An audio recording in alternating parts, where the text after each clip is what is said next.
Bien, merci beaucoup. Merci pour votre question. Je dois dire effectivement que nous venons de terminer la 3e réunion annuelle du comité de politique monétaire. Et c'est un comité qui a effectivement, comme à son habitude, examiné la situation économique d'ensemble avant d'arriver à une décision. Le comité a examiné la situation économique au plan international et au plan de notre région également.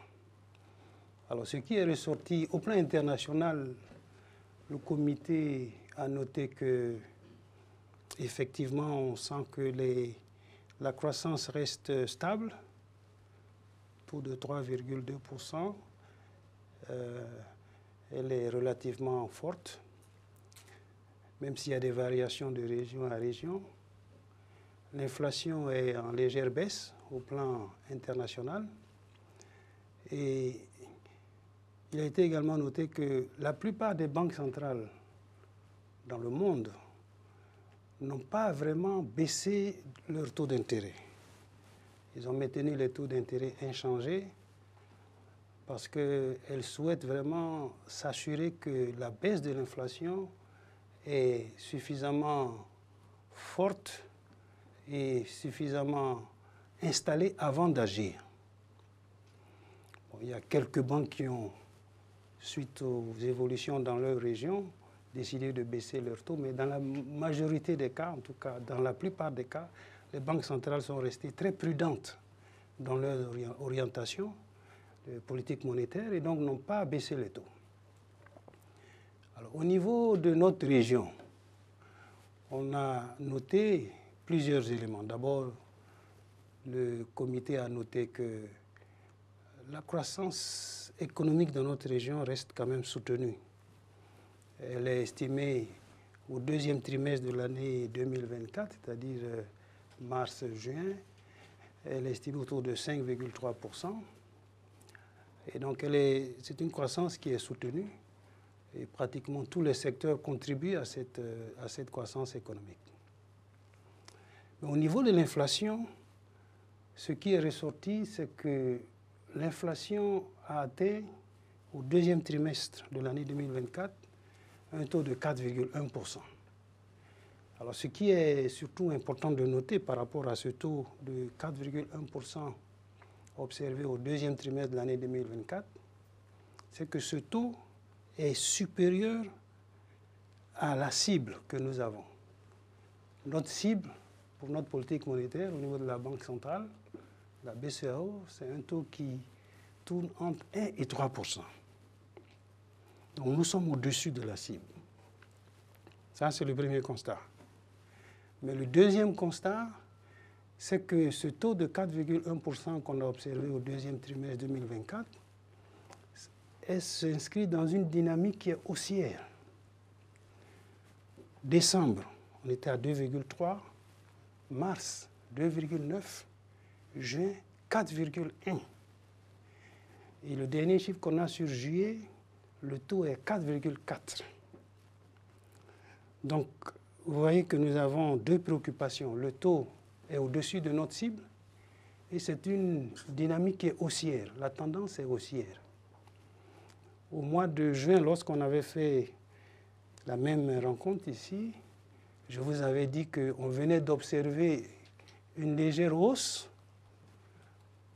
à fin mars, mais on allait observer et voir quelle serait la tendance avant de pouvoir prendre une décision. Et ce qu'on observe, c'est que la hausse a continué. Donc 2,3, 2,9, 4,1, juillet 4,4. Donc c'est une dynamique haussière. Il y a plusieurs raisons qui expliquent cette évolution haussière de l'inflation. La première raison, c'est que la campagne 2023-2024 a été moins bonne que prévu et donc on a vu une hausse des prix des produits alimentaires. Et le produit alimentaire, c'est quand même une composante importante donc, dans le panier. La deuxième raison, c'est que vous savez que nous avons des questions de sécurité importantes dans la région qui font que la circulation des produits, l'approvisionnement est limité. Il y a des entraves liées à ces questions sécuritaires et ça impacte l'inflation. La troisième raison, c'est que nous avons eu, compte tenu des évolutions au plan international, les prix des produits alimentaires qui sont importés, parce que nous en importons beaucoup, donc qui sont importés, sont également à la hausse. Donc quand vous combinez tous ces éléments, on a les résultats que nous avons un peu au niveau donc, de l'inflation. Je mentionnerai également le fait que les prix du logement également, on a observé que ces prix ont également augmenté. Donc l'inflation se situe dans une dynamique haussière. Évidemment, pour le comité de politique monétaire, c'est une préoccupation. Le troisième élément qui a été également pris en compte par le comité de politique monétaire, c'est d'examiner un peu la situation extérieure, notre situation extérieure. C'est très important. Et là, on a noté que les termes de l'échange se sont améliorés. Les produits que nous exportons, les produits de la région qui sont exportés, le cacao, l'or, le coton, l'EVA, tous ces prix, les prix de ces produits sont en hausse. Donc ça, c'est un élément positif. Et cette évolution a fait que nos échanges avec l'extérieur se sont améliorés. Comme on dit dans le jargon, le compte courant s'est amélioré. Donc c'est le solde de nos échanges, pour parler simplement. Et quand on combine à ça le fait que plusieurs pays, et vous avez dû certainement suivre ça dans la presse, plusieurs pays de la région ont mobilisé des ressources à l'extérieur. Il y a eu des eurobonds au premier trimestre, je crois qu'il y a eu le Bénin, la Côte d'Ivoire, au deuxième trimestre, le Sénégal. Donc cette mobilisation accrue de ressources, combinée avec l'amélioration de nos échanges, évidemment, a conforté notre situation extérieure. Et on a vu nos réserves de change donc s'améliorer par rapport à la situation qu'on a connue il y a à peu près un an. Et donc ça, c'est un élément positif. C'est très important parce que la stabilité l'amélioration de nos échanges, nos comptes extérieurs, ça donne la confiance dans la zone et ça renforce bien entendu les anticipations que les opérateurs ont, notamment les épargnants, les investisseurs, tous les acteurs. Confiance dans la solidité de la zone UEMOA, la zone BCEAO. Donc, tenant compte de tous ces aspects et examinant également les perspectives à court terme, parce que je vous ai donné la situation telle qu'on les a observées sur la base des informations disponibles, mais on analysait également les perspectives à court terme. La croissance reste dynamique, devrait continuer à s'améliorer. On attend une meilleure récolte agricole au titre de la campagne 2024-2025 qui devrait avoir un impact sur les prix.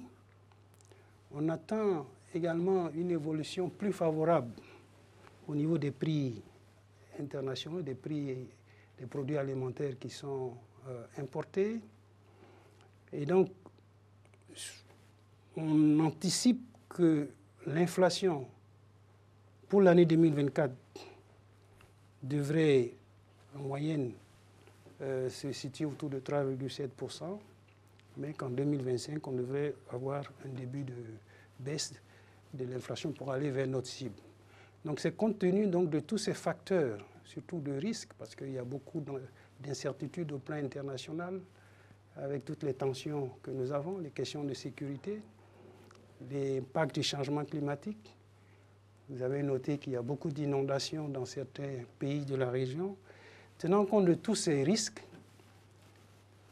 le comité de politique monétaire a estimé qu'au vu des résultats, la hausse du taux d'inflation que j'ai évoqué, les incertitudes, les risques, le comité a estimé qu'il fallait maintenir cette orientation de la politique monétaire et donc a décidé de maintenir le taux directeur, c'est-à-dire le taux minimum de soumission aux appels d'offres, inchangé à 3,5% et le taux de guichet de prêt marginal à 5,5%. Donc c'est une décision donc, qui évidemment, comme je l'ai dit, qui est basé sur l'analyse des éléments et des données effectivement reçues et des perspectives à court terme. Et c'est évidemment une décision qui va, nous pensons, conforter la situation de la zone, assurer que la zone reste une zone de stabilité monétaire, comme je l'ai dit, stabilité financière, et qui permettent également un financement adéquat de l'économie, puisque je dirais au passage que les crédits à l'économie, donc les crédits faits par le secteur bancaire à l'ensemble de l'économie sont en hausse, et donc c'est ça aussi qui permet de soutenir cette croissance plus forte. Et donc le comité a estimé qu'il était adéquat de maintenir donc le niveau des taux directeurs au niveau que je viens d'indiquer. Effectivement, donc comme je vous ai dit, l'inflation que nous avons observée au deuxième trimestre, c'est de 4,1.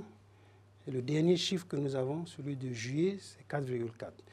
Et comme j'ai dit, c'est cette dynamique haussière de l'inflation qui a été une préoccupation du comité de politique monétaire.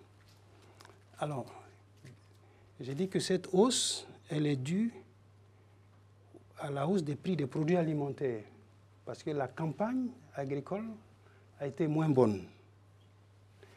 Sur les perspectives à court terme, j'ai dit qu'on s'attend à une meilleure production agricole au niveau de la région pour la campagne donc, qui est 2024-2025. Et cette meilleure production agricole va avoir un impact sur les prix des produits agricoles. Et je dis également qu'on prévoit qu'il va y avoir une baisse des prix des produits alimentaires qui sont importés par notre région. Et ces prévisions, elles sont de la Banque mondiale, du Fonds monétaire, c'est-à-dire des institutions internationales qui font ces prévisions. Et elles nous disent que les prix des produits alimentaires au niveau international vont baisser. Et donc, quand on combine ces deux éléments, plus, n'oubliez pas qu'il y a plusieurs pays de la région qui ont décidé, au niveau des États, de prendre des mesures de lutte contre la vie chère. Certains pays ont baissé certains produits, prix de produits. Et donc, quand on combine tous ces éléments, on anticipe que malgré que nous soyons aujourd'hui à 4,4% en juillet, on pense qu'il va y avoir une inflexion, que ça va baisser et qu'on va finir l'année autour de 3,7%.